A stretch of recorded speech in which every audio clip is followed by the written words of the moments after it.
Good evening guys and welcome back to your classes. My name is Ananya Singh and आपकी चल रही है Kiran book की सीरीज़ जिसमें टॉपिक चल रहा है common errors and today is day 49 of common errors. हमारी टाइमिंग डेली है 4:30 PM पे हमारी डेली क्लास होती है फॉर कॉमन एरर्स। तो चलिए फिर गाइस स्टार्ट करते हैं आज का सेशन। सबसे पहले देखते हैं कल जो मैंने आपको होमवर्क दिया था उसका सही आंसर क्या है। So guys the homework question was, उससे पहले गाइस आप ये जान लीजिए कि इसका PDF आपको मिल जाएगा हमारे टेलीग्राम ग्रुप पे। टेलीग्राम ग्रुप का नाम भी योर क्लासेस है। लिंक में आपको डिस्क्रिप्शन में आपको लिंक मिल जाएगा। सो आपको सिर्फ लिंक पे क्लिक करना है, जाके ग्रुप ज्वाइन करना है and you will get free PDF of each and every session. चलिए देखते हैं कल का क्या क्वेश्चन था। It is high time we renovate our old house. मैंने काफ़ी बार आपको ये रूल बताया है, जिनको नहीं पता है ये रूल, जो पहली बार ये रूल सुनने जा रहे हैं वो लिख लेंगे ध्यान से इस चीज़ को। It is time, it is high time, ये फ्रेजेस हमेशा पास्ट टेंस से फॉलो होते हैं। पास्ट टेंस हमेशा इसको फॉलो करता है। So it is high time we renovated our house, है ना। It is high time we renovated our house is the right answer. Option number 2 is the correct answer. Clear है guys. चलिए बढ़ते हैं आगे आज के क्वेश्चन पे। रूल्स आपको पता है, हर क्वेश्चन पे आप खुद को मैक्सिमम 10 सेकंड्स दे सकते हैं। आप स्क्रीन पॉज करके खुद को 10 सेकंड्स देंगे, आंसर बताएंगे कमेंट सेक्शन में एंड फिर लास्ट में अपना स्कोर मुझे कैलकुलेट करके बताएंगे कि आपके कितने सही थे कितने गलत थे। चलिए स्टार्ट करते हैं। पहला क्वेश्चन है 718। Headmaster has instructed the teachers to follow the rules of the school. अब बताइए, स्कूल में हेडमास्टर एक ही होता है? समझ में आ रहा है, बिल्कुल सेंस क्लियर है कि किसी एक पर्टिकुलर हेडमास्टर की बात हो रही है क्योंकि स्कूल में एक ही हेडमास्टर होता है। तो इसके पहले डेफिनेट आर्टिकल द ज़रूर लगेगा।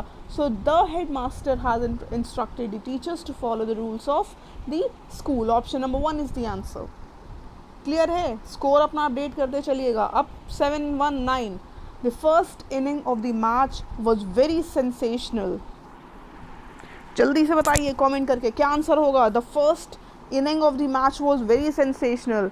गाइस कुछ ऐसे वर्ड्स होते हैं जो देखने में लगते हैं कि प्लूरल हैं, जैसे सीजर्स है, ट्राउजर्स है, पैंट्स है और इनिंग्स है। ये सारे के सारे वर्ड्स दिखने में प्लूरल लगते हैं लेकिन हमेशा उसी फॉर्म में यूज़ होते हैं, उनका कोई भी सिंगुलर नहीं होता है। सेंस आपका प्लूरल निकल रहा है या सिंगुलर निकल रहा है लेकिन वर्ड वो उसी फॉर्म में यूज़ होते हैं। सो इनिंग कभी भी इनिंग नहीं लिखेंगे, हमेशा हम लिखते हैं इसको इनिंग्स।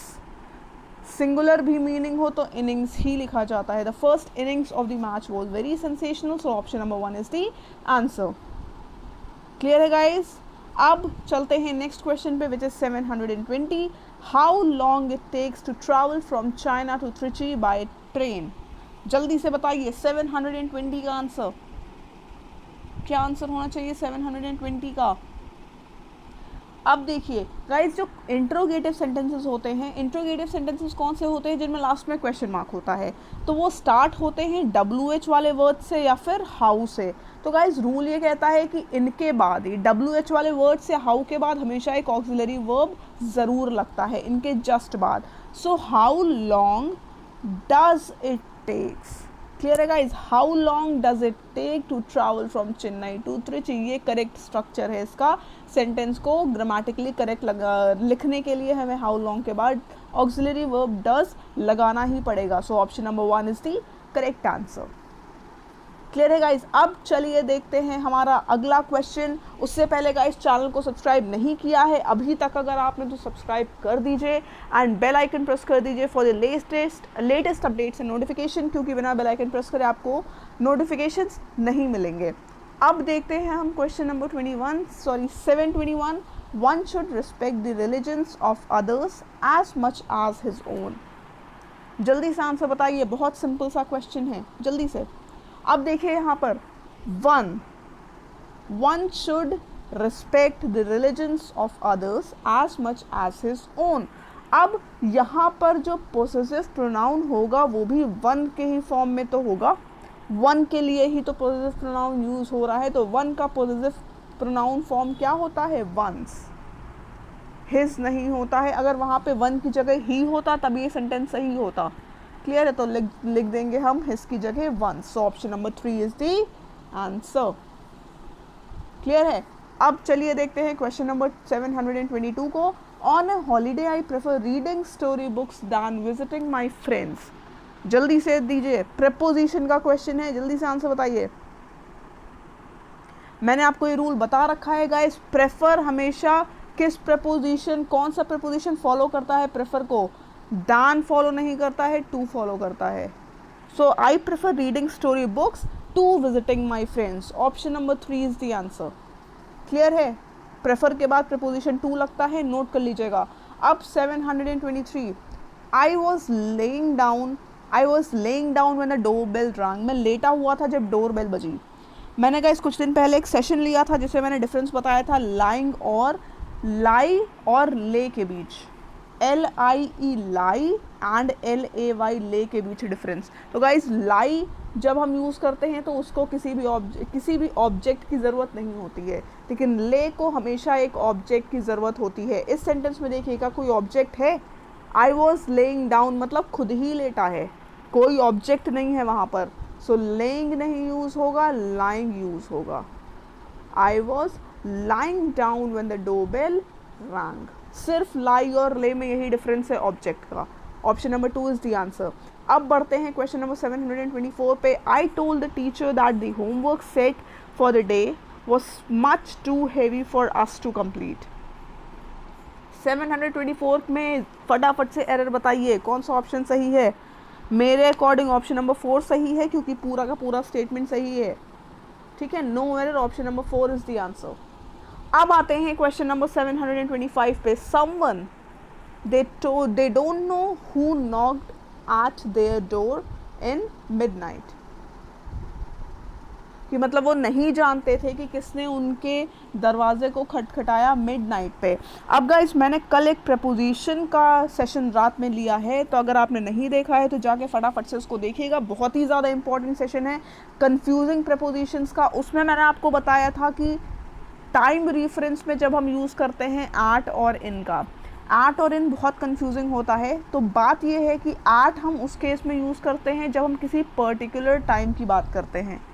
ठीक है, सो किसी पर्टिकुलर पॉइंट ऑफ टाइम की जब बात होती है तो एट यूज़ होता है। मिडनाइट एक पर्टिकुलर पॉइंट ऑफ टाइम है, सो मिडनाइट के लिए इन यूज़ नहीं होगा, एन यूज़ होगा।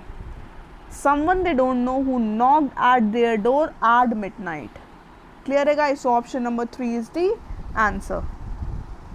क्लियर है। अब बढ़ते हैं क्वेश्चन नंबर 726 पे। 726 का आंसर करिए जल्दी से। क्या बोल रहा है question? Seldom if ever nature does operate in closed and separate compartments.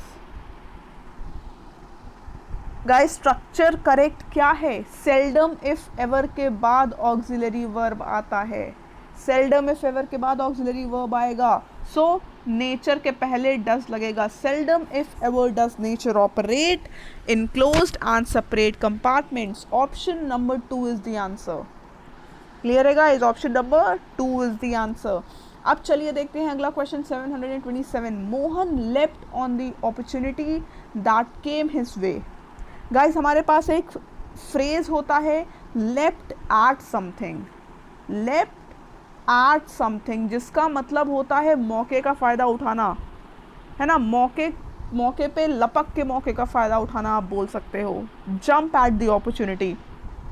सो यहाँ पर ऑप्शन ऑन, प्रपोजिशन ऑन की जगह पर एट लगेगा। Mohan left at the opportunity that came his way.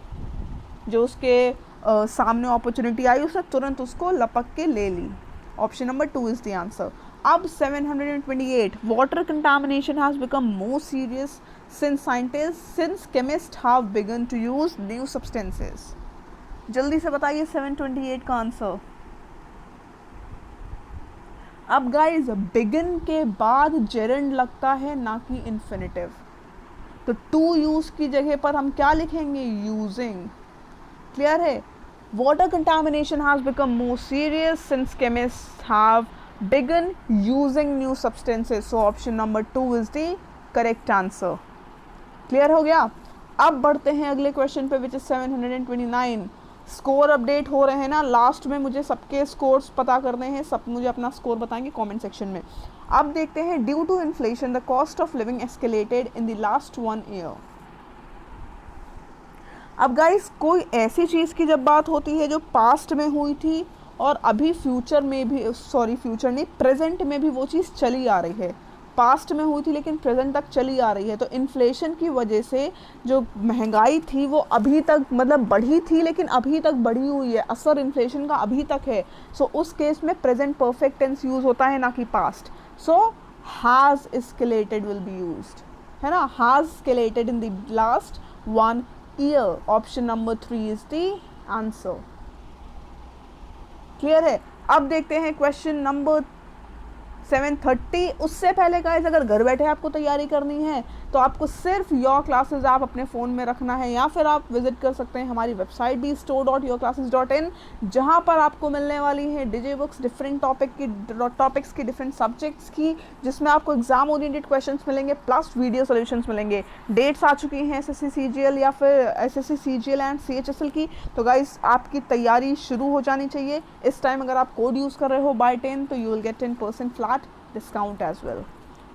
7:30 question की बात करें तो बोलता है just as I was entering the room the family was going for a party. जल्दी से आंसर बताइए। एक चीज़ होती है गाइज गोइंग फॉर, एक होता है going to. Going for party नहीं, हम गोइंग टू पार्टी लिखेंगे। हम कहीं पे कुछ करने, कुछ पर्पस से जा रहे हैं, हम किसी चीज़ को करने के लिए कहीं जा रहे हैं, तो उस केस में गोइंग फॉर यूज़ होता है। गोइंग टू जब आप किसी जगह पे जा रहे हो, गोइंग टू अ पार्टी, मैं पार्टी में जा रहा हूँ या फिर मैं पार्टी के लिए जा रहा हूँ। आप हिंदी में क्या बोलते हो? मैं पार्टी में जा रहा हूँ। Going to a party should be the correct answer. Option number 3 is the answer. Clear है गाइस, फॉर को रिप्लेस करेगा टू। अब चलिए आते हैं क्वेश्चन नंबर 731 पे। The arm was so badly injured that he must have it amputated. Amputated का मतलब होता है गाइस काट के अलग कर देना। 731 का आंसर जल्दी से बताइए। मतलब सेंस समझिए इसका क्या निकल रहा है कि उसकी आर्म इतनी बैडली इंजर्ड थी कि उसको कटवा के हटवाना पड़ा। उसको कटवा के ज़रूर से हटवा देनी चाहिए नहीं, यहाँ पे तो लिखा है मस्ट हैव, उसको हटवा देना चाहिए नहीं, उसको हटवाना पड़ा। सो क्या हो जाएगा यहाँ पे? ही मस्ट की जगह क्या हो जाएगा? That he had to get, that he had to get it amputated, उसको हटवाना पड़ा। ठीक है, so option number 3 is the correct answer. अब देखते हैं question number 732। You need not tell a lie when the जज asked you where you were when the crime was committed. अब इसका सबसे पहले मतलब समझिए। तुमको झूठ नहीं बोलना चाहिए था जब जज ने तुमसे पूछा था कि तुम कहाँ थे जब क्राइम हुआ था। तुम्हें झूठ नहीं बोलना चाहिए था। तो इसकी जगह पर क्या हो जाएगा गाइस? झूठ नहीं बोलना चाहिए था।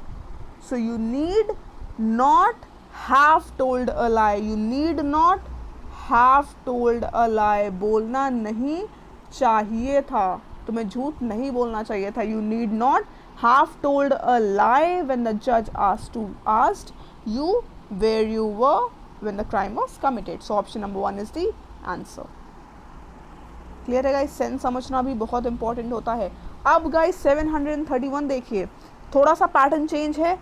ऊपर आपको स्टेटमेंट दिया गया है, नीचे आपको वो ऑप्शंस दिए गए हैं जिनमें एरर हो सकती है। क्लियर है। सो ऊपर पहले स्टेटमेंट पढ़िए। Mobile phones are so important these days that they are no longer luxury items but have become a necessity. So किस में प्रॉब्लम है? नेसेसिटी में, सो इम्पॉर्टेंस दीज डेज में, या नो लॉन्गर में, या सब सही है, no error. So guys problem है इम्पॉर्टेंस नहीं, इम्पॉर्टेंट होगा, इम्पॉर्टेंट होना चाहिए, क्योंकि यहाँ पर नाउन नहीं, यहाँ पर एडजेक्टिव की ज़रूरत है। सो important these days, option number 3 is the answer. Same pattern पे अगला क्वेश्चन है 734। नीदर ही और his wife has arrived. Correlative conjunction है नीदर नॉर, ना कि नीदर और। सो नीदर के साथ नॉर लगता है। ऑप्शन नंबर कौन सा? Option number 4 is the answer. और हिज वाइफ की जगह नॉर हिज वाइफ हो जाएगा। फटाफट से अपना स्कोर कैलकुलेट करिए, मुझे बताइए कितने सही हुए हैं आपके, कितने गलत हुए। नोट करते जाइएगा और हर स्टूडेंट मुझे रिपोर्ट देगा लास्ट में कमेंट सेक्शन में कि कितने सही थे उसके, कितने गलत थे। आप फटाफट से स्क्रीनशॉट लीजिए होमवर्क क्वेश्चन का एंड मुझे लास्ट में सेशन ओवर होने के बाद कमेंट बॉक्स में कमेंट करके बताइए क्या आंसर होगा। ऊपर क्वेश्चन दिया हुआ है, स्टेटमेंट है, उसके नीचे 4 ऑप्शंस हैं जिनमें एरर हो सकती है। जल्दी से बताइए, स्क्रीनशॉट लीजिए एंड कमेंट कर दीजिएगा इसका आंसर। तो फिर मिलते हैं कल सेम टाइम पे 4:30 PM पे आपके साथ एक नए सेशन के साथ। तब तक के लिए ध्यान रखिए, stay home, stay safe and take care, bye bye.